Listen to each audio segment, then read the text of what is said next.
tiempos inmemoriales, hasta que ya la epidemiología se ha ido estructurando y ha tomado forma, y ha llegado a lo que es ahora. Luego vamos a hablar de las diferentes definiciones de epidemiología que existen. Hay muchas definiciones de epidemiología. Vamos a tratar de resumir en una definición.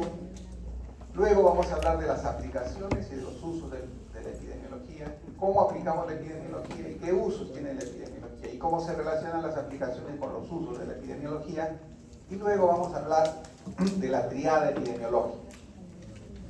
Y en la triada epidemiológica van a ver ustedes que eso es trascendental para que ustedes hagan la famosa descripción epidemiológica. Entonces ya desde ahora, que les estoy diciendo, cuando yo les digo a ustedes, ¿cuáles son los elementos de la descripción epidemiológica? Su respuesta tiene que ser la triada epidemiológica. Y hoy vamos a aprender cuáles son esos elementos de la triada epidemiológica. La que sigue.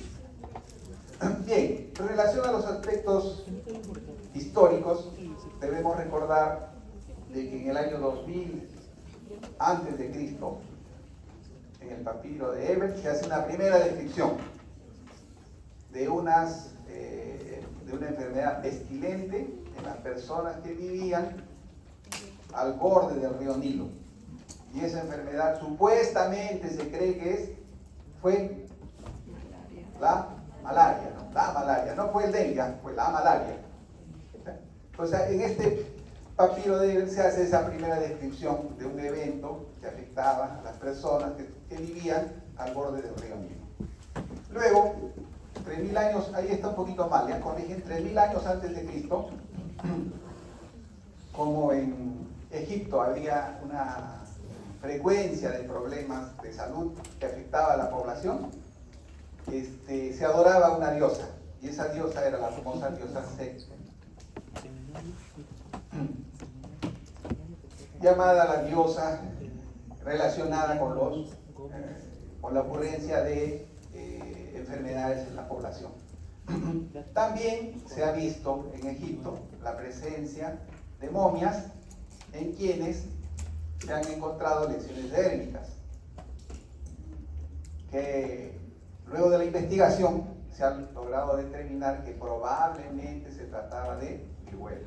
Entonces se infiere que si la viruela se presentaba en la gente del nivel socioeconómico alto, es probable también que en la población en general este padecimiento era frecuente, pero que solamente tenemos evidencias en estas momias, ¿no? La que sigue.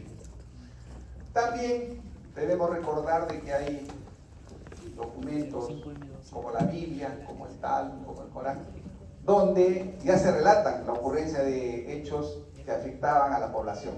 Y uno de ellos es el que conocemos los que somos católicos, cristianos, ¿no?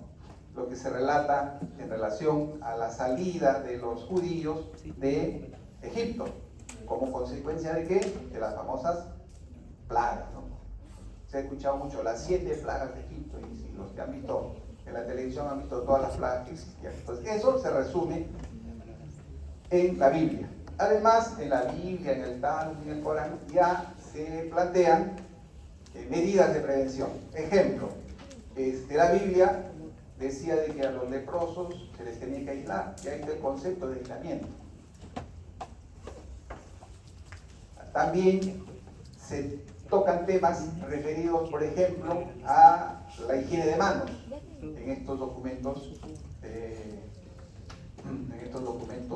religiosos. También se tocan aspectos referidos a los buenos estilos de vida. Entonces, ya vamos viendo de que desde tiempos inmemoriales se hacía mención a la ocurrencia de situaciones que afectaban a grupos poblacionales y también a situaciones que enfrentaban estas enfermedades que comprometían a la población. La que sigue.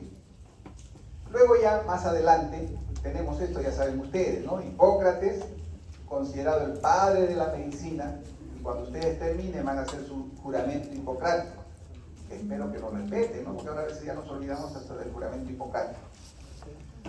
Es el padre de la medicina y es el padre también de la epidemiología antigua, vamos a decirle así, ya, por llamarlo. ¿Por qué? Porque vamos a ver que hay un padre de la epidemiología moderna más adelante. Es el primero que usó los términos epidemia y endemia, pero la connotación que le daba a estos conceptos de epidemia y endemia era diferente a lo que ahora conocemos, ¿no? Decían que la epidemia era aquella enfermedad que llegaba a un lugar y se iba. Esa era una epidemia. Llegaba y se iba. Mientras que endemia es una enfermedad que llega a un lugar y ahí se queda. Van a ver que con unos conceptos más o menos vamos a definir más adelante qué es epidemia y qué es endemia en los términos actuales. Él también catalogó a las hierbas y alimentos según su naturaleza, secas, húmedas, calientes, frías. Hace hincapié en la dieta y los estilos de vida del paciente y su efecto en el estado de salud y convalecencia. Ya él nos habla de la famosa medicina preventiva. En la obra magna, el Corpus Hipocrático, hay un documento que forma parte de este Corpus Hipocrático llamado el Tratado de los Aires, las Aguas y los Lugares. Este documento es importantísimo, ¿no? Si usted no es un documento extenso, es un documento pequeño, pero Hipócrates nos dice que cuando usted vaya a un lugar, tiene que saber cuáles son las características del aire, tiene que saber cuáles son las características de las aguas, tiene que saber cuáles son las características de los lugares. ¿Y por qué tiene que saber? Porque dependiendo de las características que tiene el aire, si el aire es cálido, el aire es frío, si el agua es dura o es blanda, se van a presentar diferentes tipos de enfermedades. Si eso lo llevamos a la actualidad, es así, pues, ¿no? Cuando uno va a un lugar, tiene que conocer las características. Dice, yo me estoy yendo a hacer mi serú a Caballococha o a Tumbes. ¿Cuáles son las características del ambiente? Y de acuerdo a esas características, voy a ver yo, o voy a sospechar yo, qué patologías más frecuentemente se van a presentar. Entonces ya Hipócrates, muchos años antes de Cristo, ya nos decía de que debemos de tener en cuenta las características de los aires, las características de las aguas y las características de los lugares, para que en base a ello definamos qué tipo de problemas de salud va a afectar a estas poblaciones. Él discute las causas medioambientales de las enfermedades, y ese es un gran aporte, porque él dijo, las enfermedades no tienen origen divino. Antes de él se decía que las enfermedades tenían un pseudo, Dios mandó la maldición, ¿no? Por eso se produce esto. Él dijo, no, ya las enfermedades no tienen origen divino, tienen causas medioambientales. Y esas causas medioambientales las sustentó con ese trabajo llamado el Tratado de Aires, las Aguas y los Lugares. La que sigue. Entonces, ese es el gran aporte de nuestro Hipócrates. Luego tenemos a Galeno, que es un médico fisiólogo, y él nos dice, miren lo que nos decía en esa época. Galeno nos decía que las enfermedades se producen porque se interrelacionan factores, 3 grupos de factores diferentes. Uno de ellos, o 2 de ellos, que dependían del hombre y que tenía que ver con la parte genética. El otro, que depende del hombre, su estilo de vida, su forma de vida, ¿no? Fuma, come ácidos grasos insaturados, no hace actividad física, estilos de vida. Y el otro factor que interviene, decía, relacionado con el ambiente. Miren, en esta época ella hablaba del ambiente, la atmósfera. Y ahora estamos preocupados por el medio ambiente, ¿no? ¿Por qué? ¿Por qué estamos preocupados por el medio ambiente? Por el tema del calentamiento global. Y el calentamiento global tiene que ver mucho con las enfermedades. Hace calor, hace mucho frío, hay lluvia, hay sequía, tiene que ver con los temas de salud. Entonces, miren, ya este señor en esa época ya nos decía de que hay un factor ambiental, la atmósfera, que influye en la generación de las enfermedades. Sus conocimientos, sus criterios, sus concepciones prevalecieron por muchos años, como ella dice, por más de 1200 años. La que sigue. Luego tenemos una serie de eventos que han ocurrido en el siglo V y VI. Hubo una plaga que azotó al mundo y que recibió el nombre griego de epidemia. ¿Ya? En esa época es una epidemia, dijeron, es algo que viene, afecta a un grupo importante de personas y luego se va. En el siglo XIV en el contexto de la pandemia de peste bubónica, dice que la peste bubónica mataba diario 10.000 personas. Diario 10.000 personas. En ese contexto, Winslow definió la doctrina del contagio. Luego tenemos a Fracastoro, planteó 3 modos de transmisión de las enfermedades. También lo que conocemos ahora, ya este señor nos planteaba de que las enfermedades se transmitían de 3 maneras: de manera directa, de manera indirecta, y cuando habla de manera indirecta es a través de los fomites y a distancia, ¿no? Eso nos mencionaba Fracastoro. Cardamo dio lugar al nacimiento de la teoría del contagio vivo o contagio viviente. Él decía, hay algo que no sé qué es, pero que es el que produce la enfermedad, y a eso le voy a llamar contagio vivo o contagio viviente.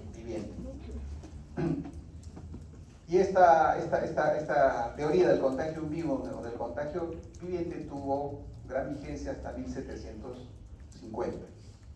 Luego, en el siglo XIV y el siglo XVII, la Iglesia toma nuevamente posesión para ver los problemas de salud, y ahí tuvimos un pequeño retroceso.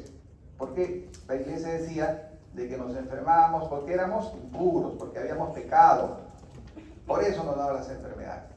Entonces, para revertir, tenemos que hacer penitencia, ayuno, flagelarnos, ¿no? Fue un gran retroceso en el avance del conocimiento de la ocurrencia de las enfermedades. La que sigue. Luego ya tenemos la era de las estadísticas sanitarias, y ahí tenemos a este señor John Brown. Miren, John Brown,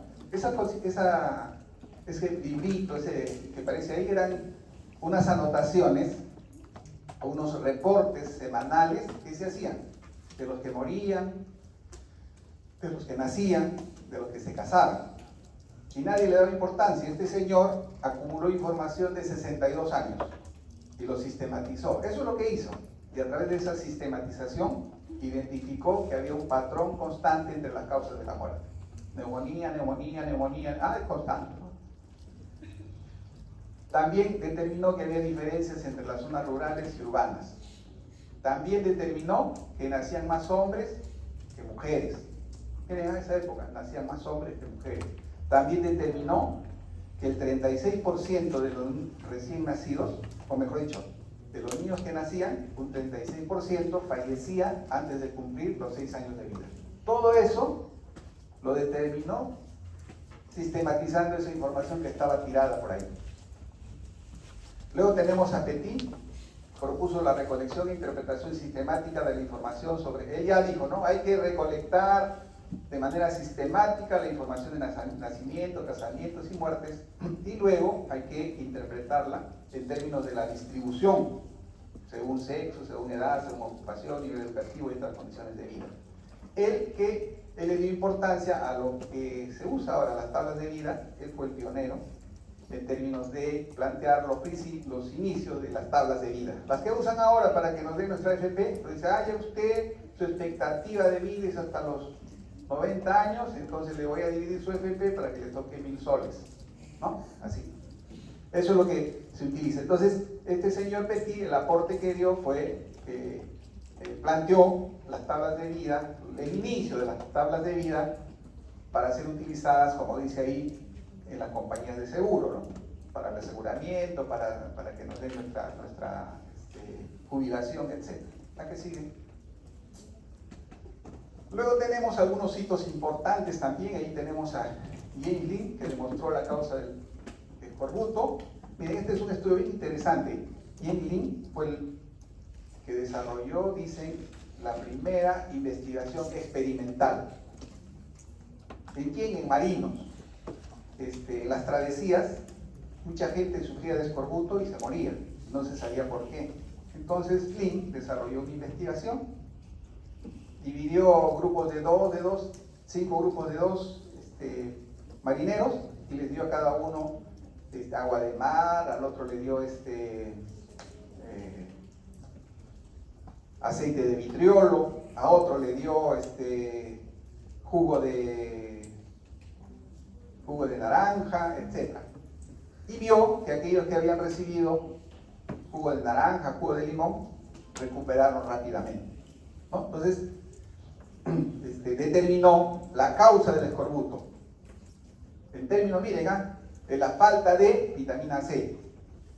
Hasta esa época no se sabía, pues, ¿no? Él decía, la falta de cítricos condiciona la presencia del escorbuto. Después ya se supo que el elemento fundamental era la deficiencia de vitamina C. Y creo que les hemos dado la lectura de Lin, que van a tener que resolver. Lean la vida del señor Lin, también es importante para que sepan qué era él y cómo desarrolló toda esta investigación. Y también revisen, por eso les digo, lo que les enseñamos en epidemiología sirve para eso que les gusta tanto a usted, la clínica, la fisiopatología.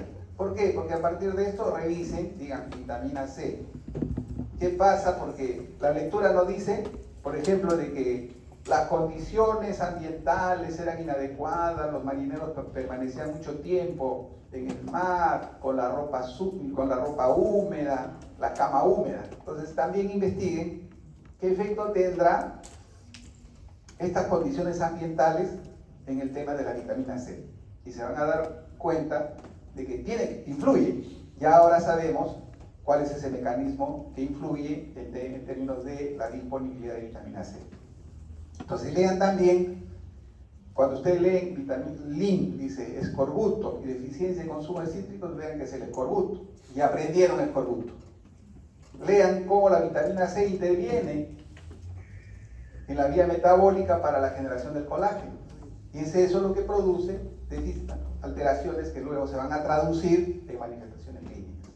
Pero tienen que hacer eso, porque usted dice línea, ¿qué me importa? No les va a hacer efectividad. Luego tenemos a Jenner, quien crea la primera vacuna contra la viruela en 1890.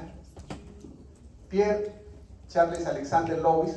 Este señor también tiene un mérito. Él estudió a 1000 personas con tuberculosis y luego concluyó esto que dice acá, que la tuberculosis no se transmite de manera hereditaria. Eso demostró él. Fue el creador de la Sociedad Epidemiológica de Londres.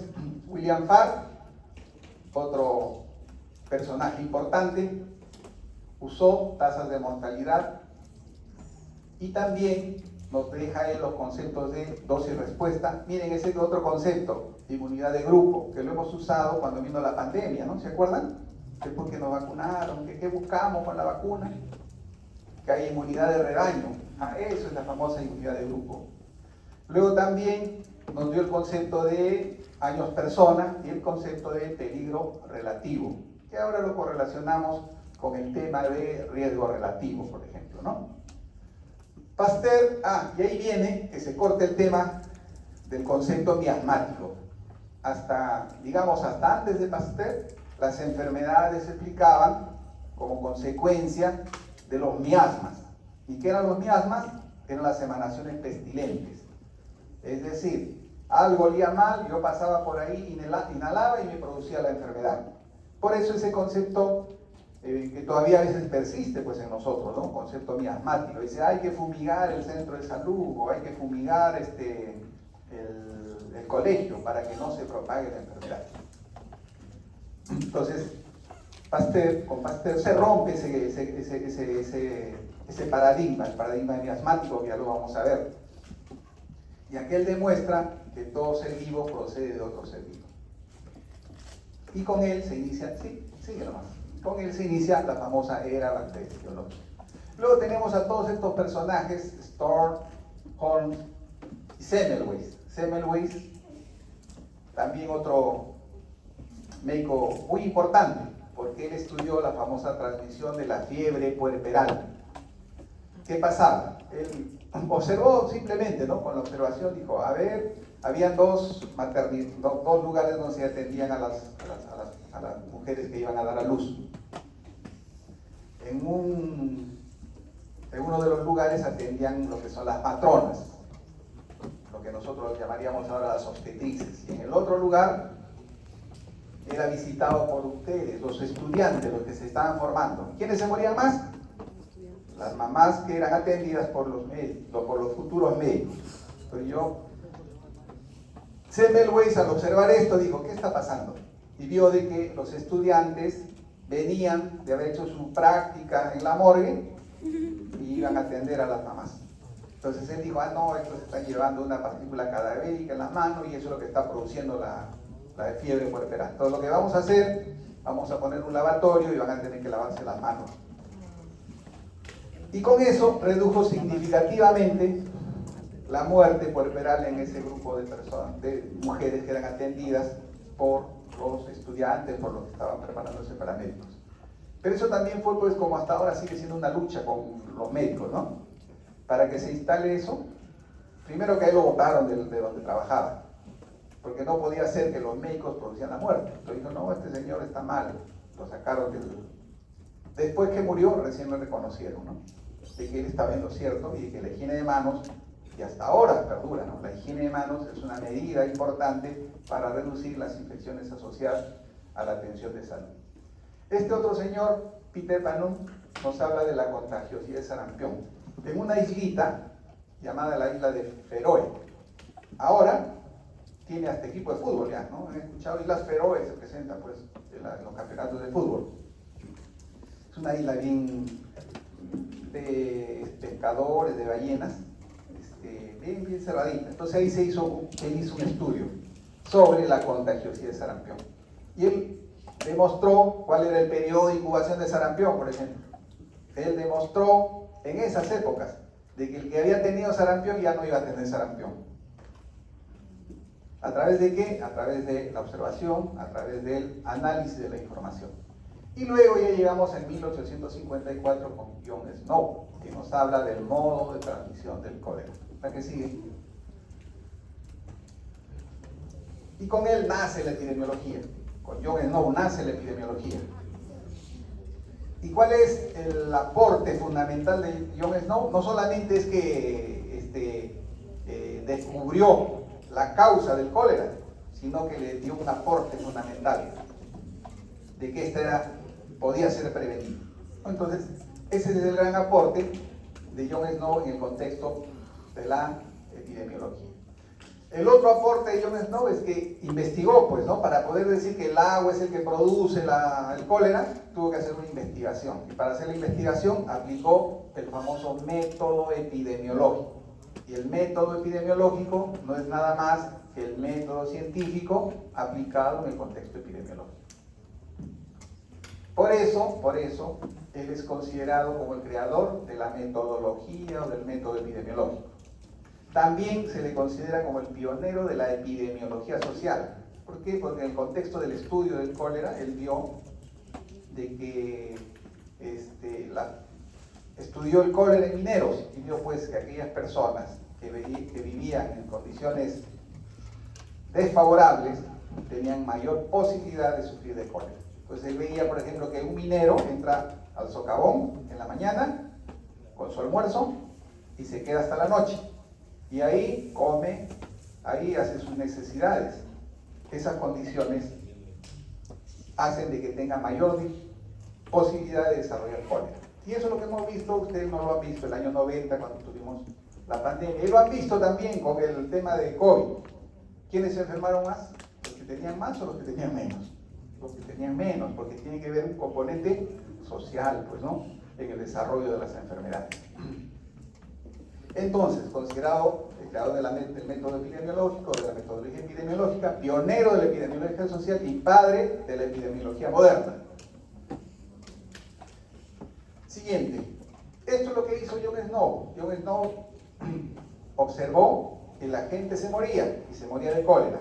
Entonces él dijo, vamos a ver qué características hizo la descripción epidemiológica. Y acá está haciendo una descripción epidemiológica en términos de espacio. Y comenzó a poner los puntitos de los muertos. Y encontró de que los que se morían, o sea, la mayor cantidad de muertos estaban alrededor de una bomba que existía en Broad Street. Entonces él dijo, el agua de la bomba de Broad Street es la que produce cólera. Entonces dijo, vamos a hacer lo siguiente, para demostrar que esto está ocurriendo de esta manera, vamos a hacer que ya no se use la bomba de Broad Street y a ver qué pasa con el cólera. Se suspendió el consumo de agua de Broad Street y se redujo notablemente la muerte por cólera. Adicionalmente él hizo pues otras investigaciones, evidentemente, ¿no? Por ejemplo, investigó a un grupo de personas que no consumían el agua, que trabajaban en una cervecería y que el dueño de la cervecería les daba sus botellas de cerveza para que no consumieran el agua, y de ellos ninguno se enfermó. Entonces dijo, es el agua, es el agua. Y luego, la que sigue, esto es así se retrataba en esa época, ¿no? La muerte salía por la bomba de Broad Street. Esta bomba de Broad Street fue retirada. También, yo les cuento así tan sencillo, ¿no? Pero eso también fue una lucha, porque ustedes, ¿qué pasaría si alguien, un epidemiólogo, dije, hay que suspender el abastecimiento de agua en las casas? ¿Qué pasaría? ¿Qué harían ustedes? Se está loco, ¿no? ¿Cómo no va a dejar? Igual fue pues esa época. Está loco ese señor, ¿cómo no van a dejar? El agua, ¿cómo va a producir? Si el agua es clarita, etcétera, etcétera, etcétera. Finalmente, convencieron a la autoridad que suspendió el uso del agua de esta bomba de Broad Street. Y con eso se redujo. Ahora, en septiembre, todos los septiembre, hacen todo un homenaje en Broad Street, sacan la bomba y le hacen un homenaje a Jon Snow. Y dicen que hay un bar Snow para los que cuando van a Inglaterra se van al pub de Snow a tomarse una cervecita, pues, ¿no? Entonces, todo eso, miren, en esa hace 1854, ahora estamos siglo XXI, la que sigue. Además, él coincidió, también pues a veces las investigaciones, o los investigadores también tienen la suerte de que se conjuguen las cosas, ¿no? Y una cosa que se conjugó fue esto de acá. Él observó que habían dos empresas que abastecían de agua a Londres y vio de que una empresa, la compañía Software, a las viviendas que abastecía esta empresa, producía un mayor número de muertes. Y él hizo un indicador, dice, ¿cuántas muertes por cada 10.000 casas están ocurriendo? Y dividió, ¿qué dividió? Es una tasa, ¿no?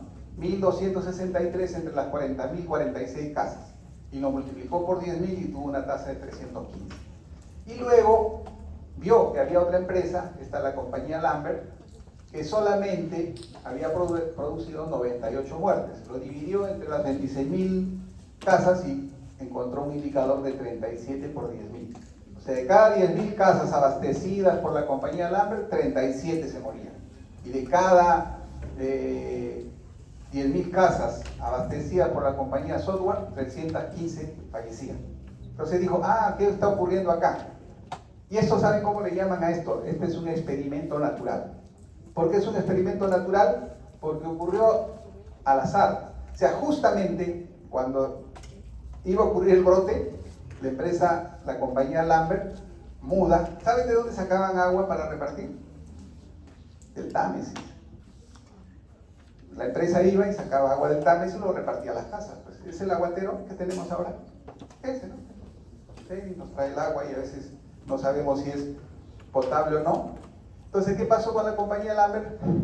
Días antes de que ocurra el brote, cambió su lugar de abastecimiento de agua, se fue a aguas arriba del río Támesis, donde las aguas eran más limpias. Y eso explicaba por qué la compañía Software tenía mayor tasa de mortalidad. Entonces él dijo, ya ven que el agua tiene que ver con el cólera. Él no decía el virión cólera, él decía el agua tiene que ver, el agua contaminada tiene que ver con el cólera, porque miren, esta empresa que da un agua impoluta, sucia, condiciona que haya más muerte que la otra empresa que se ha mudado aguas arriba. Con esto, él cerró su investigación, pues, ¿no? Y concluyó que el agua es la causa del cólera. 30 años después, recién se supo que el virión cólera producía cólera, pues, ¿no? Cuando Roberto Koch identificó el virión cólera. Esa es la historia de la epidemiología. Y así de apasionante, ¿no? Miren, ahí no había microscopio, ahí habían los ojos, los oídos, el tacto y la inteligencia. La que sigue. Ya luego, más adelante, también se cuestionó, pues, ¿no? Cuando se hablaba, te decían, los microbios son los que producen enfermedad. Alguien dijo, no, un momentito. Esta enfermedad llamada pelagra no es producida por los microbios. La gente decía, no, es un microbio, es un microbio. Y este señor, Joseph Goldberger, dijo, no, rompe ese paradigma, ese esquema microbiano, y dice de que la pelagra tiene un carácter no infeccioso. Y él, miren, todo lo que hizo también, tampoco le creyeron, pues, ¿no? Él hizo también un experimento en prisioneros, les provocó pelagra. Tampoco le creyeron porque dijeron de que este señor ha manipulado la información. Entonces, ¿qué hizo? Miren a lo que llevó. Dice que la pelagra produce dermatitis, ¿saben, no? La pelagra que produce, las 4 Ds, no se olviden. Diarrea, dermatitis, demencia y defunción si el médico no lo trata, dice, no, ese chiste no es así. Entonces, la enfermedad de las 4 Ds. Dice que Goldberger, su esposa y un asistente más prepararon comprimidos de las lesiones, de la esfacelación de la piel de los pacientes con pelagra y se las tomaron. Se inyectaron sangre, no produjo la enfermedad. Entonces, con eso demostraron de que esta enfermedad no es una enfermedad transmisible, ¿no? Es una enfermedad por una deficiencia. ¿De qué vitamina? ¿Qué vitamina? B, D. A ver, ya ves, estudiantes, la vitamina, por eso digo, la vitamina B3, B de bueno, B3, niacina, o de un precursor de la niacina. Usted ha llevado bioquímica, creo, ¿no? ¿Cómo es el precursor de la niacina? El triptófano, ¿no? ¿Se acuerdan o no? Claro, es el triptófano. ¿Y qué es el triptófano? Es un aminoácido, ¿no? Pues una proteína. Eso tienen que aprender. Listo. Luego ya aparece este señor McMahon, quien propone la red causal. Y él nos plantea de que existe una serie de factores de riesgo que estructuran una red causal y que a partir de estos elementos que constituyen la red causal, identifica una serie de factores de riesgo. Y él plantea la famosa teoría de la caja negra. ¿Por qué caja negra? Porque hay una serie de factores que producen una enfermedad, pero no sabemos cuál es el que ciertamente produce. Lo único que nosotros identificamos son los factores que tienen un determinado peso y que vamos a intervenir sobre aquellos factores que tienen el mayor peso en producir la enfermedad. Por eso se dice que es la teoría de la caja negra. McMahon, red causal. La que sigue. Luego tenemos a Ross, que propone como alternativa a la caja negra el modelo histórico-social. Y él nos dice de que las enfermedades ocurren como consecuencias del devenir histórico, de los cambios sociales que ocurren en la sociedad, valga la redundancia, en la sociedad, y que eso es lo que va a generar la ocurrencia de las enfermedades. Los hermanos Sacher, Marvin y Sacher,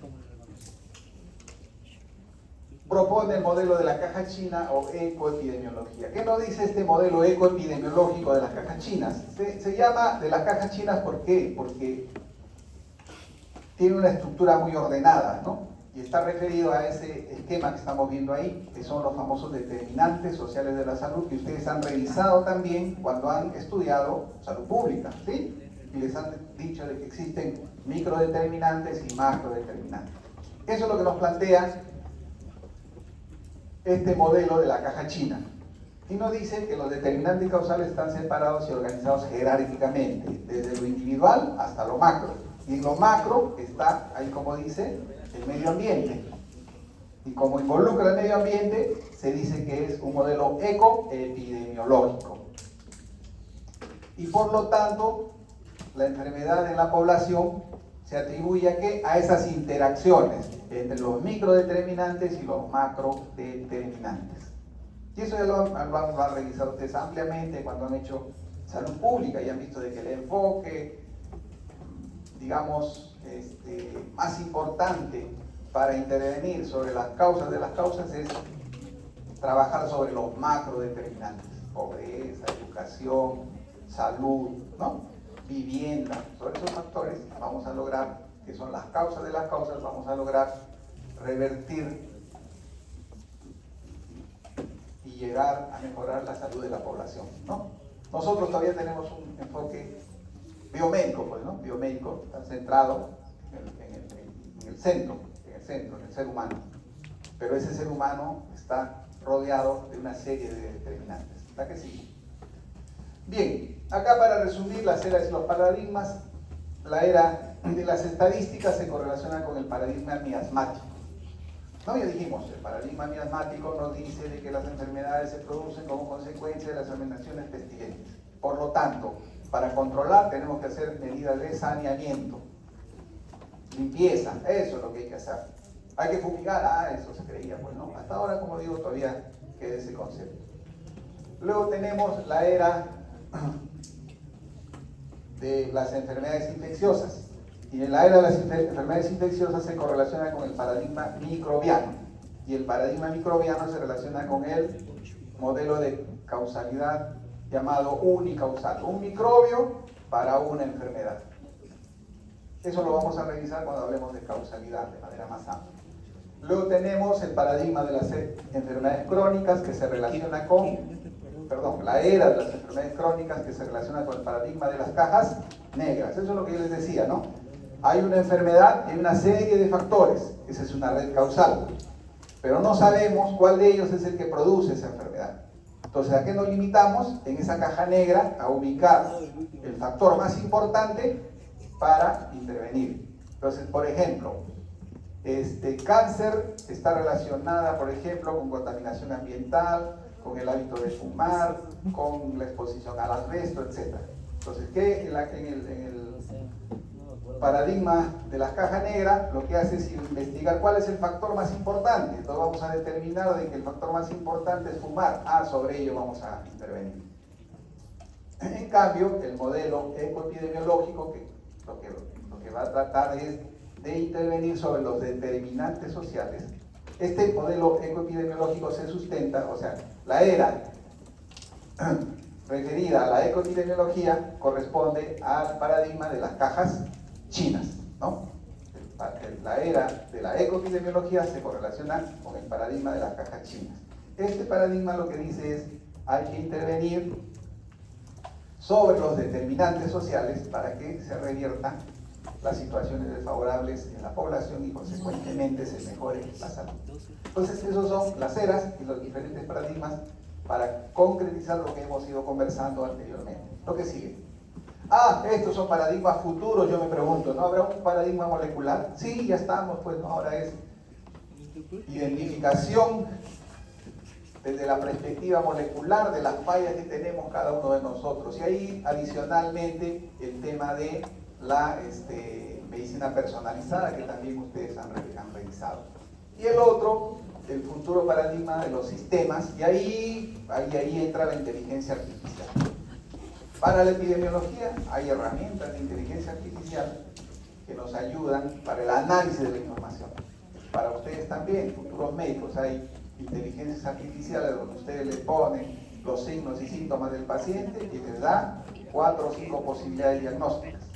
Y luego, para cada una de esas posibilidades diagnósticas, ustedes pueden decir que les diga qué otros síntomas más deberíamos preguntar, o también qué análisis le debo pedir. Todo eso van a tener ustedes en sus manos. Es más, ya en sus teléfonos tienen, ¿no? Se ha instalado una inteligencia artificial hacia la fuerza. Pues, no sé si en todos. Entonces ahí ponen y pónganle, van a ver, escríbanle, quiero que me des una imagen de un pug astronauta y al minuto les da su pug astronauta. No, quiero que me hagas el entrega. Ahora eso, como yo les digo, ustedes van a enfrentar esa situación. Pero hay que saber usar, ¿no? Porque si no, al final vamos a resultar nosotros esclavos de las máquinas. No sé si a ustedes se dan cuenta. Cuando escriben algo ya quieren que escriba lo que quiere la máquina, ¿no? Buenas tardes, no sé qué, y aparece. Eso, para mí, yo no me niego a la tecnología, yo soy mucho mayor, ya puedo ser papá, de repente abuelito de alguno de ustedes, pero no me niego a la tecnología y te reviso. Cada vez que reviso, se me pega pena por la piel, porque hay tantas cosas que van a enfrentar ustedes, pero sepan usar de manera adecuada. Bien, luego hablamos de las definiciones de epidemiología, hay más de 20 definiciones. Esta es una de ellas, la definición etimológica, que dice es el estudio de algo que cae sobre el pueblo, epi sobre, demos pueblo, logos estudio, ¿no? La epidemiología entonces es el estudio de algo que cae sobre el pueblo. La que sigue. Luego hay una serie de definiciones que les voy a pedir que la revisen, por ejemplo, rama de las ciencias médicas, que estudia las epidemias. Así empezó la epidemiología. La epidemiología se decía que estudiaba las epidemias, por eso se llamaba epidemiología. Pero no es así, ya ha cambiado, ha evolucionado el concepto, por eso que les muestro una serie de definiciones. La que sigue dice, se ocupa del estudio, la Organización Mundial de la Salud, de la distribución de las enfermedades e invalideces en la población. Lo que sí enfoca su estudio en poblaciones, ¿no? Eso sí tengan en cuenta, la epidemiología, así epidemiología, enfoca el concepto en las poblaciones humanas. McMahon dice es el estudio de la distribución de las enfermedades en el hombre y de los factores, y él nos habla de los factores que determinan su frecuencia. Claro, él tenía que decirnos esta definición porque McMahon es el que nos plantea la red causal y consecuentemente el paradigma de las cajas negras, ¿no? Entonces tenía que hablar de que existen factores que van a influenciar en la presencia de la enfermedad. Y que eso estudia, y que la distribución de esos factores es estudiada por la epidemiología. La que sigue. La Asociación Epidemiológica Internacional estudia los factores que determinan la frecuencia y distribución de las enfermedades en poblaciones humanas, ¿no? Ya frecuencia y distribución.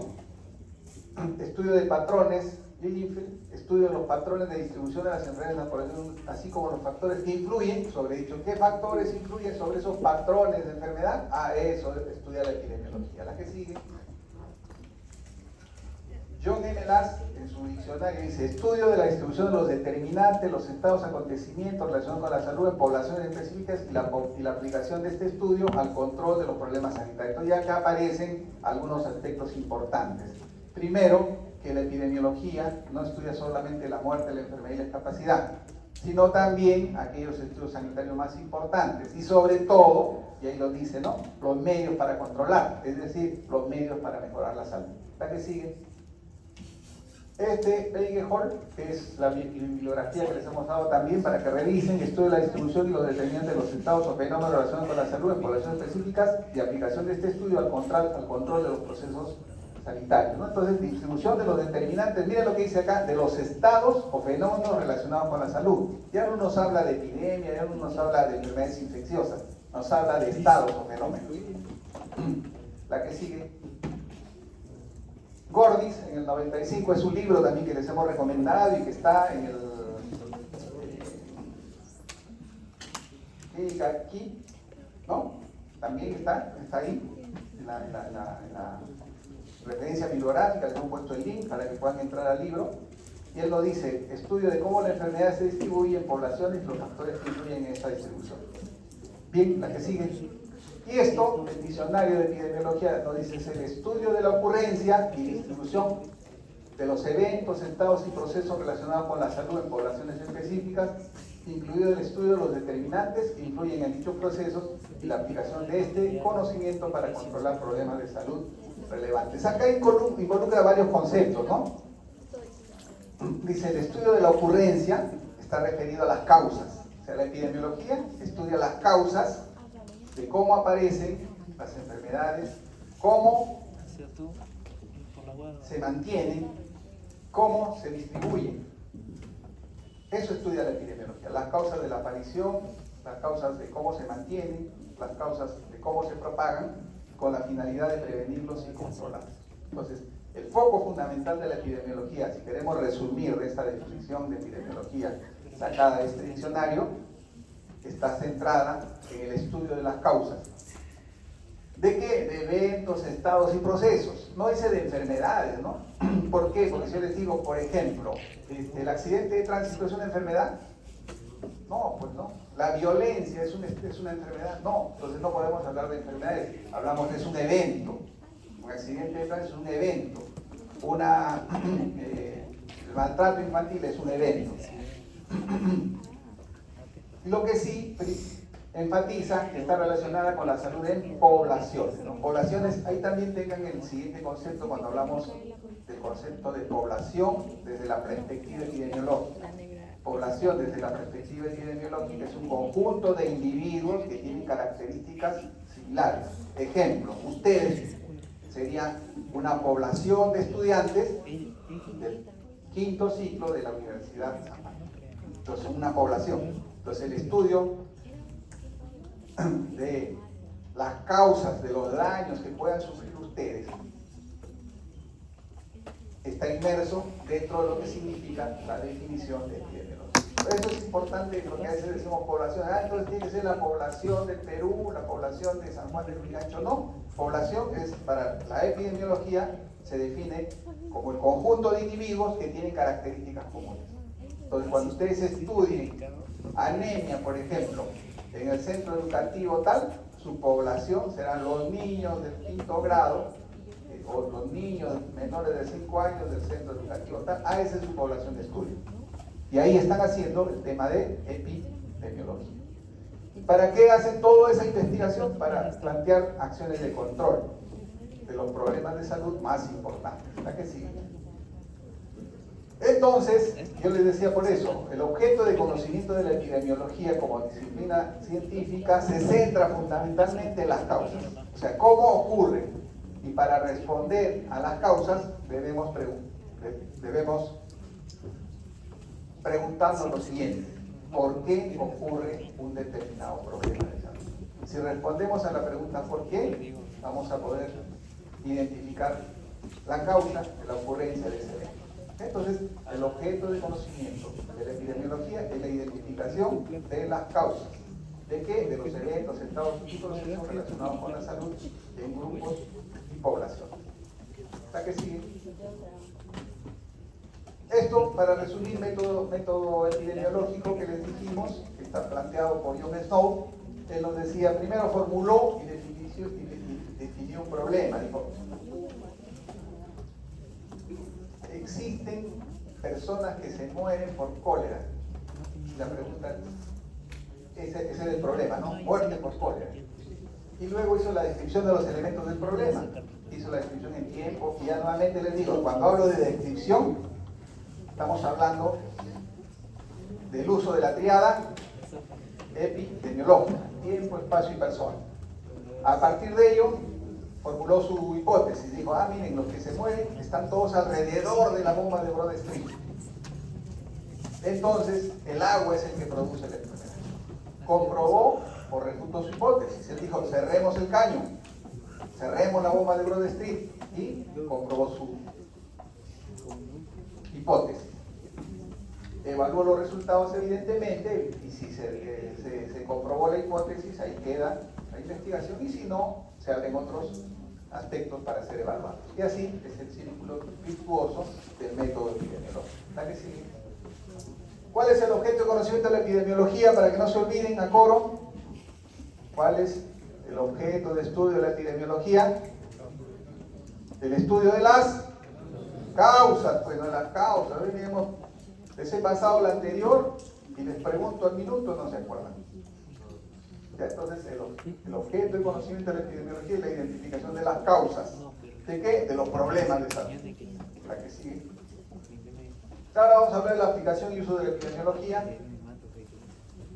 Dentro de las aplicaciones tenemos etiológica, clínica y administrativa. Miren, la epidemiología tiene aplicación etiológica, clínica y administrativa. ¿A qué nos referimos con la aplicación etiológica?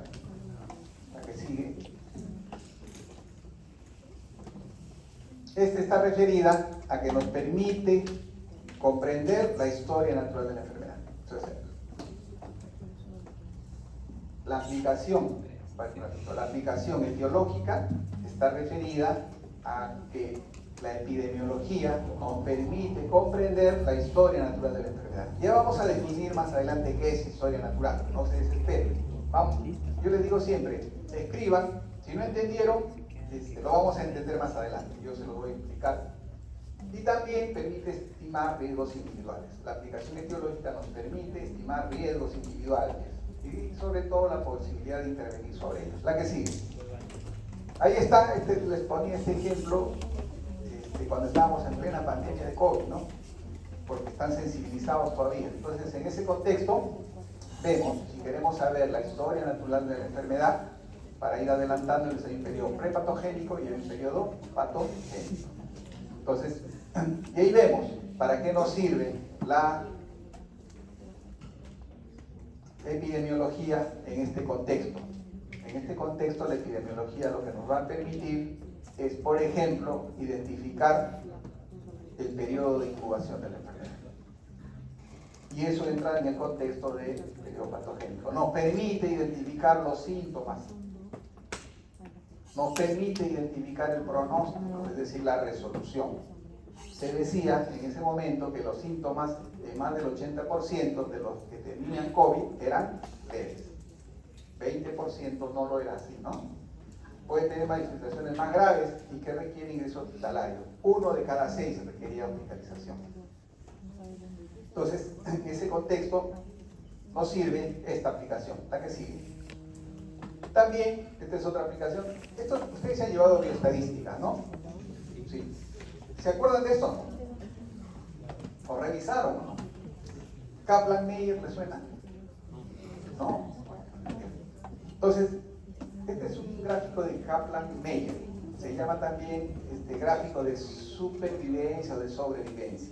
Entonces, acá lo que estamos viendo es,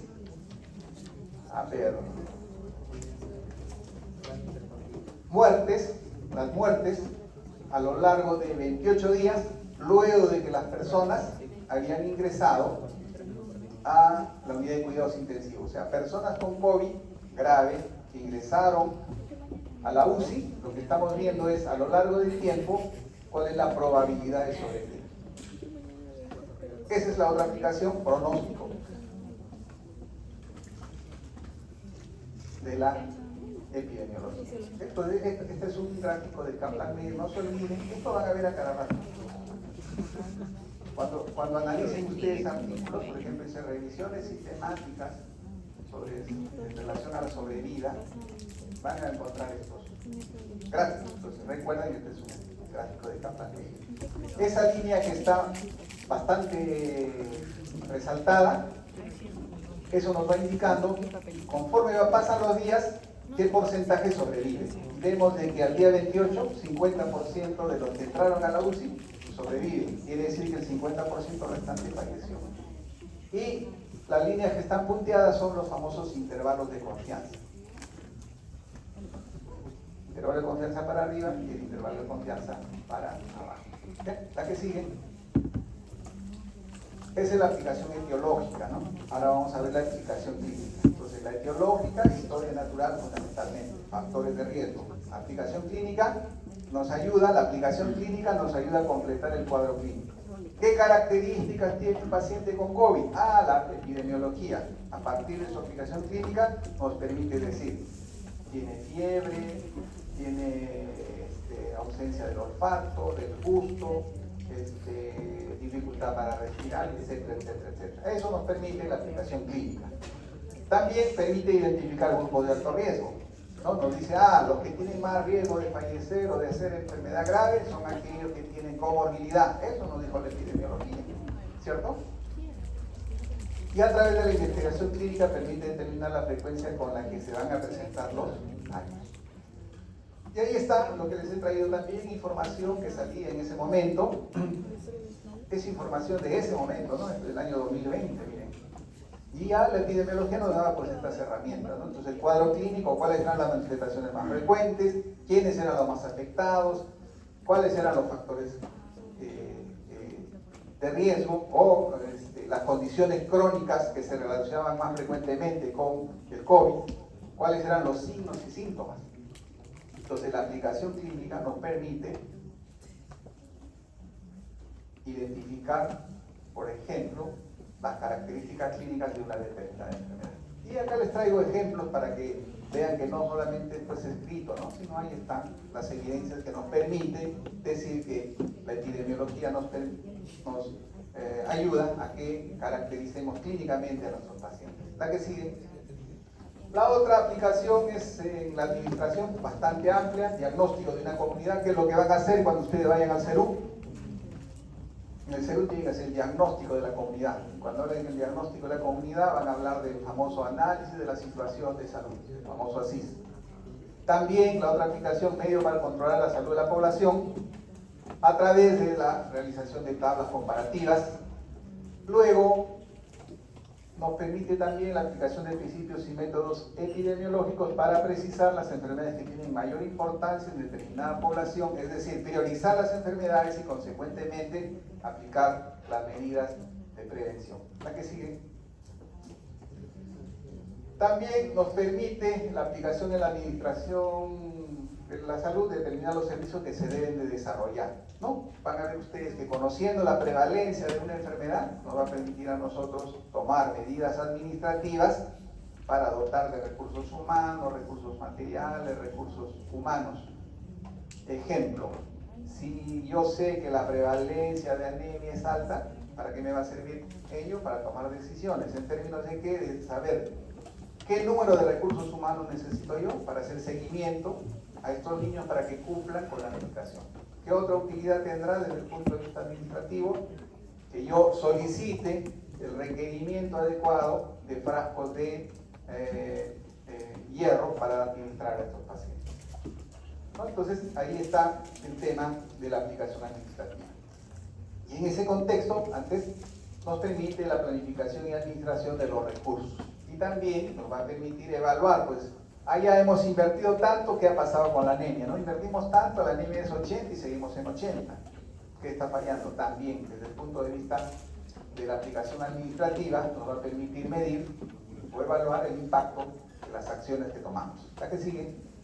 Y acá tenemos los usos, son 6 usos de la epidemiología: historia natural, descripción del estado de salud, valoración de las intervenciones, evaluación de los servicios, capacitación para la lectura clínica y la causalidad. La que sigue le vamos a explicar de manera muy somera, porque esto lo vamos a tratar de manera profunda, ¿ya? La causalidad lo que nos habla es cuáles son los factores causales que explican la presencia de deterioro de la buena salud para pasar a un estado de mala salud. Eso es lo que nos estudia, o ese es el uso de la epidemiología en el contexto de la causalidad. Ya van a ver ustedes que el concepto de causalidad es complejo. Cuando lleguemos a hablar de causalidad y recordemos los criterios de causalidad y todos los elementos que debemos de tener en cuenta para determinar una asociación causal. ¿La que sigue?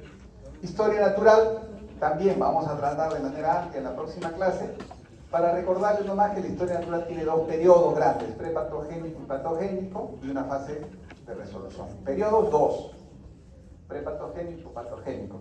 Y en ese periodo patogénico hay una fase que se llama fase de, o etapa de resolución, donde puede ocurrir muerte, puede quedar una secuela, puede haber una recuperación total. Vamos a ver acá, vamos a ver acá, asociado a la historia natural, vamos a ver los niveles de prevención.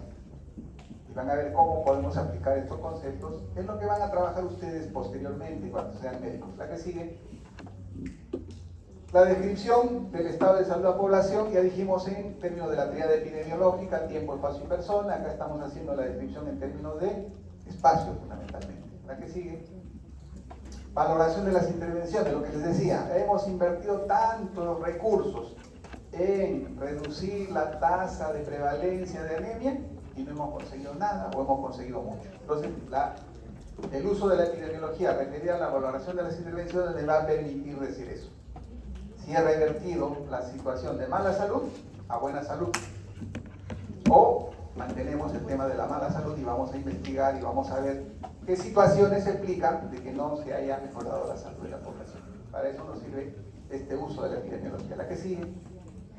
Evaluación de los servicios de salud para ver los indicadores de eficacia y de calidad. Indicadores de eficacia, porcentaje de ocupación de cama, por ejemplo, es un indicador de eficacia. Intervalo de sustitución, por ejemplo, es un indicador de eficacia. Dentro de los indicadores de calidad, y eso nos permite evaluar la epidemiología. Cuando nosotros hacemos la evaluación de los servicios de salud, vamos a ver esos indicadores de eficacia. Y dentro de los indicadores de calidad, tasa de mortalidad y tasa de infecciones asociadas a la atención de salud. tasa de mortalidad hospitalaria, cuando hablamos en el contexto de los servicios de salud, y la tasa de infecciones asociadas a la atención de salud. Obviamente esos son indicadores de calidad, pues, ¿no? ¿Por qué? Porque nadie va a morirse en un hospital ni nadie va a infectarse en un hospital. Entonces, cuanto menor sea la tasa de mortalidad hospitalaria, menor sea la tasa de infecciones intrahospitalarias, mejor será la calidad de un establecimiento de salud. ¿La que sigue? Y la otra es el otro uso de la capacitación para la lectura crítica, que es lo que también tienen que aprender ustedes, pues, ¿no? Y ahí tenemos que considerar y analizar el valor del estudio. El valor del estudio depende de dos condiciones: la calidad del dato y la calidad del estudio. La calidad del dato, que tiene que ver con la validez, la exactitud y precisión y la confiabilidad de la medición. Y la calidad del estudio tiene que ver con la validez y la precisión del estudio. Y la validez tiene que ver con el error sistemático o sesgo, y la precisión tiene que ver con el tamaño de la muestra. Eso lo vamos a repasar también cuando hagamos diseños. Vamos a repasar de manera un poquito más amplia estos conceptos del valor del estudio. Pero miren, la epidemiología nos sirve para hacer lectura crítica. ¿Y cuándo van a hacer lectura crítica ustedes? Cuando quieran hacer una revisión sistemática. ¿Ya? ¿Alguno de ustedes ya ha entrado en el tema de revisión sistemática? ¿Ha leído algo de revisión sistemática?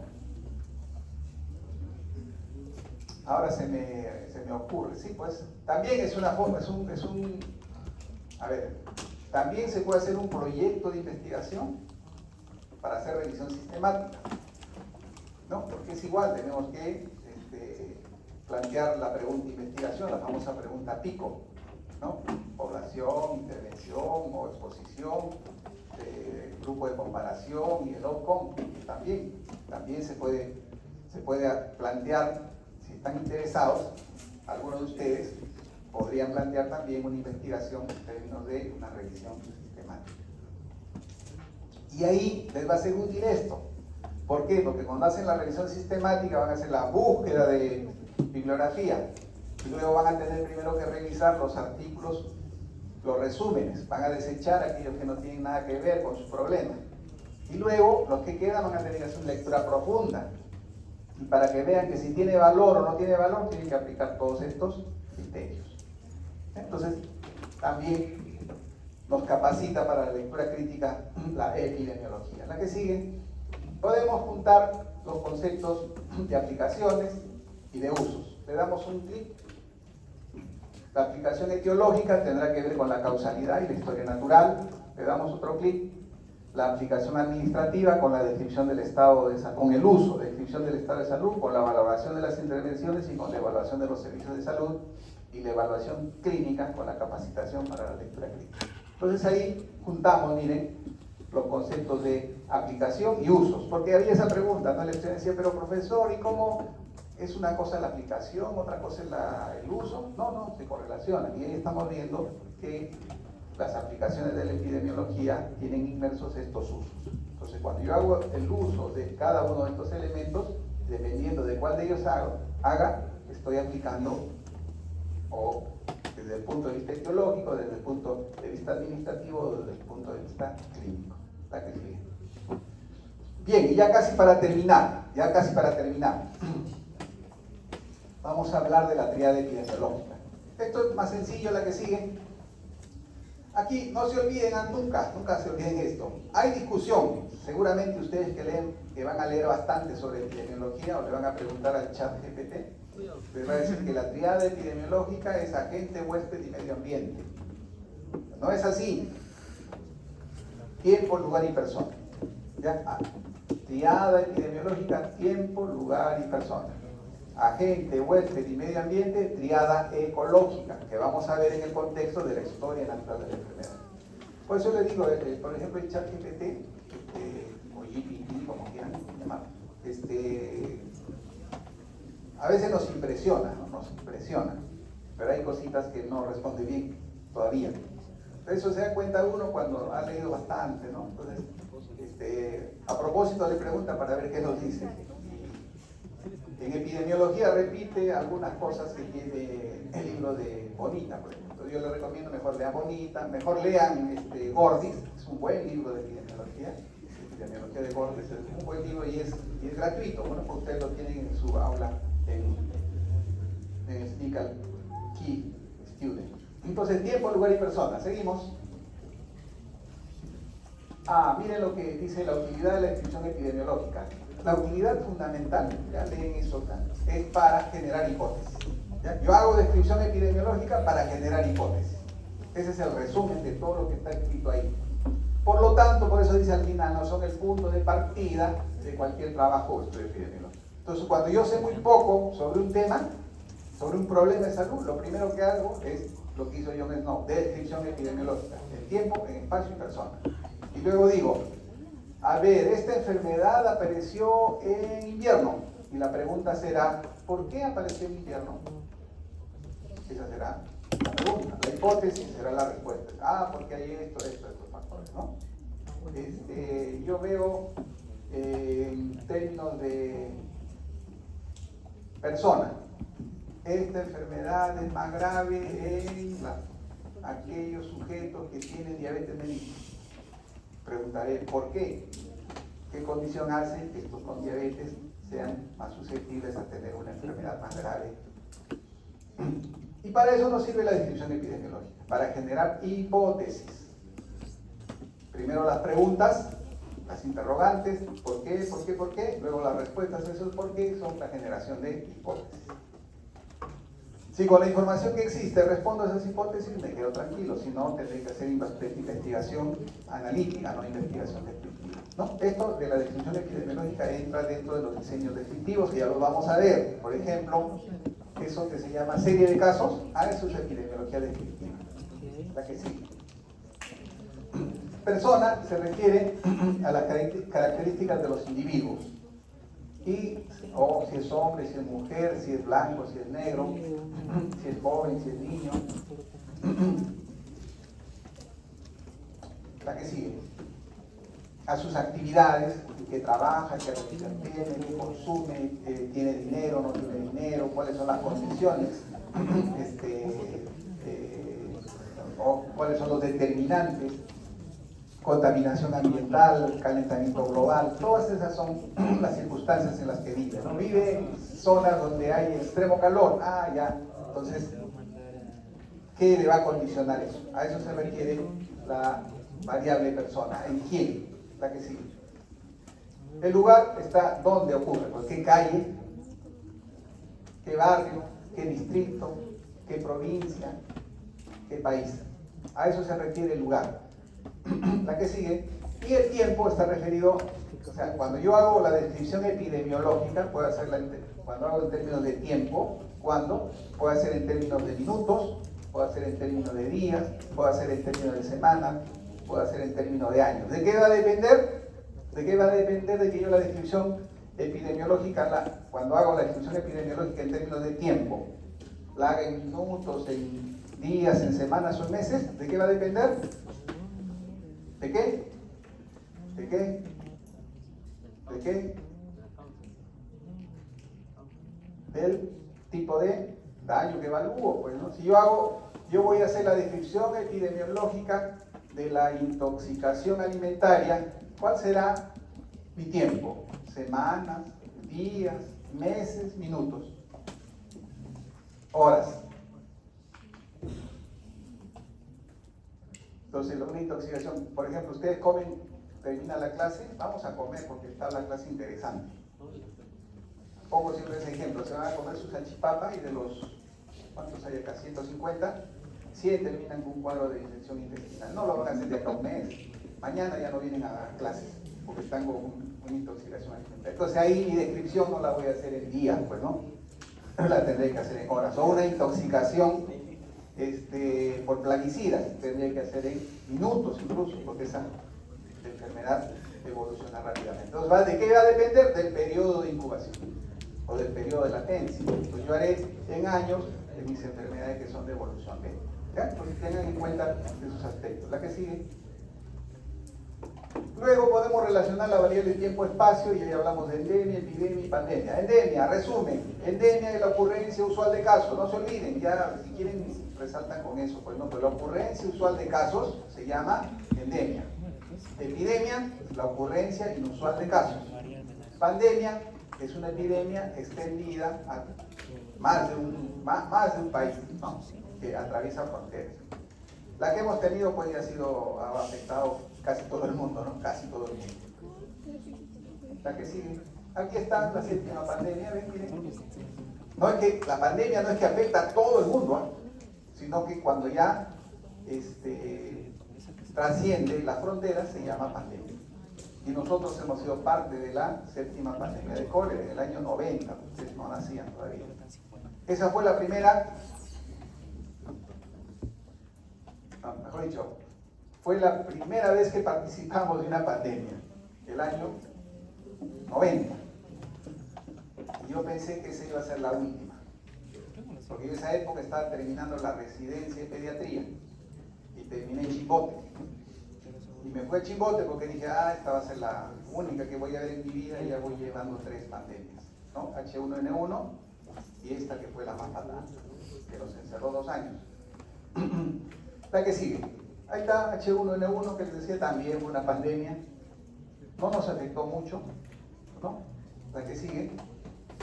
Y esta ya fue la terrible, pues, ¿no? La terrible que nos confinó. Con H1N1 la pasamos tranquilos, relativamente tranquilos, pero esta sí, no sé cómo la pasaron ustedes, pero nosotros en el hospital la pasamos complicado, ¿no? Fatal. La que sigue. Tendencia secular, esto se aplica para denotar las características dominantes de una condición en el curso de largos periodos, generalmente décadas. La que sigue. ¿Para qué nos sirve? Para analizar qué ha ocurrido o qué hechos han ocurrido que ha condicionado de que una enfermedad se comporte de una u otra manera. Y acá estamos analizando la tendencia celular de la peste bubónica y los fenómenos del niño. Entonces, para explicarles, miren, cuando vino el fenómeno del niño, y este fue moderado a severo, aumentaron los casos de peste bubónica. Y ahí será la pregunta, ¿por qué aumentó la peste bubónica cuando el fenómeno del niño, oscilación sur, fue moderado a severo? Y hay varias explicaciones, bueno, porque esto genera sequía, por ejemplo. Y cuando hay sequía, ¿saben cómo se transmite la peste bubónica? Por la pulga de la rata, ¿no? La pulga de la rata. Entonces, cuando hay sequía, no hay comida en el campo y las ratas se van a la casa. Y con ellas se van las pulgas. Y por eso ocurren esos sucesos. Ahora hay la peste que ocurrió en Europa, dicen que con este tema del calentamiento global, dicen de que en Europa, esa época que hubo la peste, lo que ocurrió fue un fenómeno de calentamiento del medio ambiente. ¿Y saben qué produce el calentamiento en la pulga? No en la rata, en la pulga. Que no puede digerir, dice, no puede succionar. O sea, succiona y vomita, succiona y vomita. Entonces hay más oportunidades de que pique a una persona y la contamine. Y eso explicaría por qué hubo en esa magnitud en Europa esa epidemia de peste bubónica, ¿no? Entonces, miren, epidemiología tiene que ver con la clínica, por eso tienen que leer todos los nombrecitos que vean ustedes de enfermedades, léanlas y lo van a entender. La que sigue. Variación estacional, esto también es claro, ¿no? Variación estacional son las enfermedades que cambian cuando cambia la estación. Ahorita estamos en la estación, ¿qué estación? Invierno, ¿no? ¿Estamos en invierno o no? Sí, estamos en invierno. ¿Qué enfermedades son más frecuentes? Las infecciones respiratorias, neumonías, ¿no? ¿Por qué? Porque hace frío. Entonces eso también investiga. ¿Por qué? Porque aumenta la posibilidad de contacto pues entre nosotros, ¿no? Miren, ahorita no me he fijado, me he olvidado de abrir las lunas. Y así vamos en el micro también, pues, ¿no? En el micro, en el bus, no, las lunas cerradas. Entonces viene uno que tose y ya se contagia en 4 o 5. Ahí también se dice, es el frío, no es el frío per se, ¿no? Revisen también el efecto del frío sobre los mecanismos de defensa del aparato respiratorio. También influye, pues, ¿no? Porque a veces nos burlamos, se dice, ha cambiado. No, eso no tiene nada que ver. ¿Acaso el frío tiene el microbio? No, sino que el frío es un condicionante, pues, ¿no? Que altera los mecanismos de defensa del ser humano. Si tengo el microbio y el mecanismo se altera, me va a dar. Por eso que coincide, ¿no? Coincide, me bañé y salí, me agarró el aire, dice, y y me dio la gripe. No es porque el frío les produjo per se, ¿no? Sino es un condicionante. Y entonces esas son las variaciones con el clima. Ahora va a venir el verano, van a subir los casos de diarrea. Ahorita estamos con casos de infección respiratoria hasta el tope en los establecimientos de salud. No hay en gran magnitud H1N1, COVID, no hay en gran magnitud, por lo menos en la parte pediátrica, no hay COVID. En la parte pediátrica lo que tenemos es influenza A y lo que tenemos es virus sincicial respiratorio. A veces pensamos que solamente le da al niñito pequeño, no, da también a los adultos. Entonces cuídense. Cuando ustedes estén resfriados y vienen a la clase, yo les sugiero pónganse su mascarita. Y así nos cuidamos todos. Ya, entonces esas son las enfermedades de variación estacional, las que cambian con la estación. Luego seguimos. Las cíclicas, esas son las que se presentan, como dice su nombre, cíclicamente. Cada 2, cada 3 años aparecen brotes. Y eso tiene que ver con la inmunidad. ¿Ya? Con la inmunidad, no tiene que ver con el cambio de clima, sino tiene que ver con la inmunidad. Baja la inmunidad, aumenta el bolsón de susceptibles, entra un enfermito y se produce la enfermedad. Ahora ya no se ve mucho porque el tema de la vigilancia epidemiológica es más estricta, el tema de la vacunación también, entonces menos probable. Pero antes, en mis épocas, tosferina, decíamos, ya han pasado 3 años, ya viene tosferina. O ya han pasado 3 años, ya viene sarampión, decíamos, ¿no? Y acá hay que esperar 3 años. Y eso tenía que ver primero con que las coberturas eran bajas y además cuando se vacunan las personas no todas hacen inmunidad, ¿no? Hay un grupo que queda susceptible. Ese grupo de susceptibles se va acumulando, entra un enfermo y se produce un brote. Esas son las enfermedades que tienen variación cíclica. Ya se los mencioné, sarampión, tosferina fundamentalmente. A ver, ya hemos hecho el tema de la descripción epidemiológica de ejercicio para que despierten. El gráfico representa la descripción del daño en términos de qué variable. A ver. Piensen. Tiempo, muy bien, tiempo. Así es, perfecto, tiempo. ¿Por qué tiempo? Porque estamos viendo en la parte inferior, en el eje horizontal, semanas epidemiológicas, ¿no? Entonces, ¿cómo se comportan las muertes o las defunciones por neumonía en menores de 5 años? ¿Cierto? En términos del tiempo, ahí estamos viendo las semanas epidemiológicas, uno, y la otra por los diferentes años, ¿no? 2021, 2022, 2023 y 2024. Entonces miren cómo está en el 2024 la curva. Casi llegando a la del 2023. La que sigue. Esto, la tabla representa la descripción del daño en términos de qué variable. Igual. ¿Sí? A ver, para que despierten, a ver los muchachos. Yo he hablado ya bastante, ya la próxima hablarán ustedes, con ustedes vamos a desarrollar la clase. Para que no se duerman, pues no se aburren. A ver, ¿de acá se ve o no se ve? Sí, se ve clarito, ¿no? A ver, vamos a preguntarle, ellos han estado bien atentos. Estoy bien atento.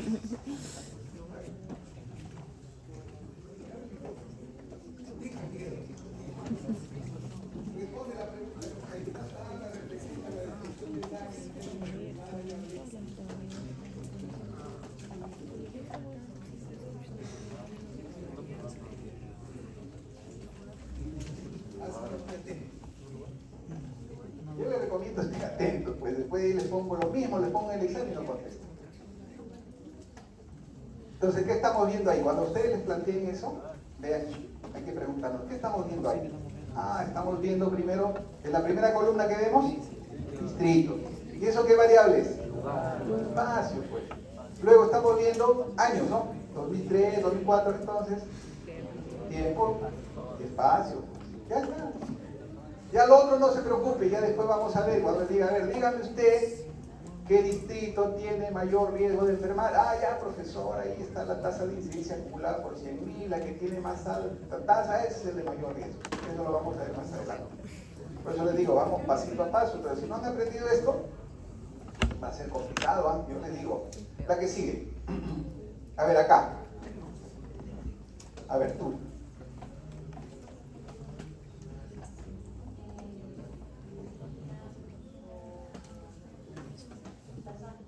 Listo, ¿por qué?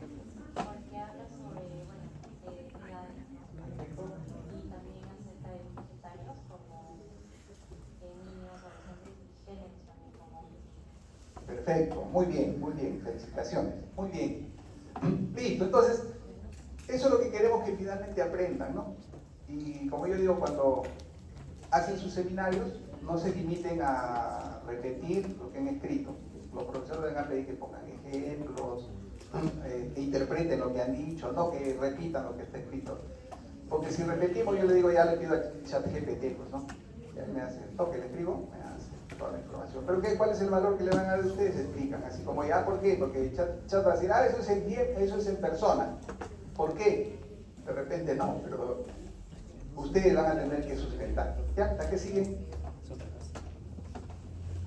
Esto de acá, a ver, vamos a ver, alguien que ha estado también bien atento ha sido allá, su compañero.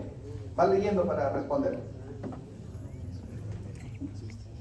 A ver, hay una leída para todos. Sí, para ir así. A ver, ¿qué dice?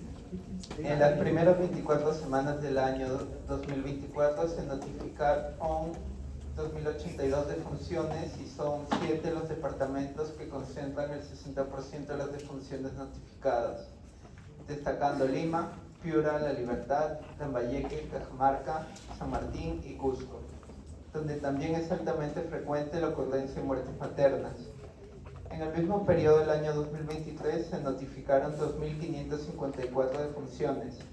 Si bien hay una reducción general en la notificación de defunciones, a la semana epidemiológica 24 se observa un incremento de defunciones fetales notificadas por Piura, Lambayeque y San Martín. De igual manera, las defunciones neonatales se incrementaron en Cusco, Huánuco, Ica y Ayacucho. Listo, responde lo que dice al final. Lo anterior representa la descripción del daño en términos de la variable. ¿A ti? Sí, claro. No ambuya, déjelo que dice. Está bien. No le sople. Lo van a soplar. Porque dice muerte, pero luego defunciones y luego defunciones fetales, neonatales, defunciones. Pero es tiempo o espacio. Tiempo.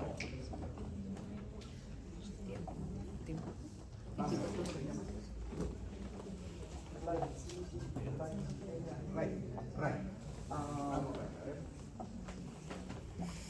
Entonces, cuando yo les hago esta pregunta, deben ustedes recordar la parte teórica. Dice, descripción del daño. ¿En qué términos se hace la descripción del daño? En términos de Tiempo. ya epidemiológica. ¿Cuál es la teoría epidemiológica? Entonces, acá, ¿qué variables están involucradas? ¿No? Tiempo, porque nos compara 2024 con el 2023, ¿cierto? Y espacio, porque nos dice una figura de libertad, la mayoría naranja, ¿está bien? Sí, ¿verdad? No. Defunción no es variable. La defunción no es variable, lo vamos a tratar cuando hablemos de mediciones, pero una variable es una característica que toma más de un valor. Y acá solo estamos hablando de los que han muerto. ¿Sí? ¿Listo? Ok, muy bien, Ray. Listo. La que sigue. Vamos, no se me duerma, Kevin. Kevin está durmiendo. Ya, acá, a ver acá. ¿Quién nos ayuda con esta?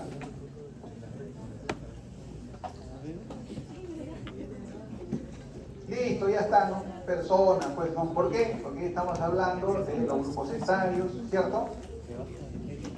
Y de algo más? No, grupos etarios nomás. Listo, personas. La que sigue. Esta es la bibliografía. La que sigue, ahí nos quedamos. Listo, un ratito. Miren, conclusiones. Ay, mucho, Algunas ¿no? conclusiones.